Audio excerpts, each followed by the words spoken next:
এতদিন পর্যন্ত যারা হতাশ ছিলাম, দুর্বল হয়েছিলাম, তাদেরকে আল্লাহ জানাচ্ছেন না তোলো আলাইকা, আমি তেলাওয়াত করে শোনাবো আপনাকে।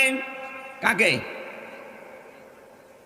নবীজিকে আল্লাহ যদিও বলেছেন কিয়ামত পর্যন্ত নবীর উম্মতেরা থাকবে, তারা ওই আয়াতের মুখাতেব।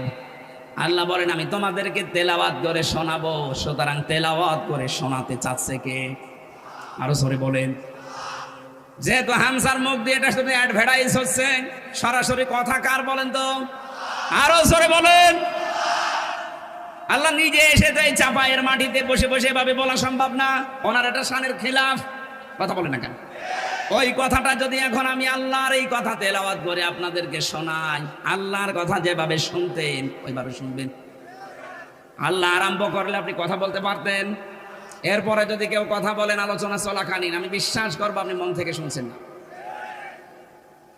আল্লাহ বলেন আমি তোমাকে তেলাওয়াত করে শোনাই মিন নাবাই মূসা ওয়া ফিরআউনা বিল হাক্কি।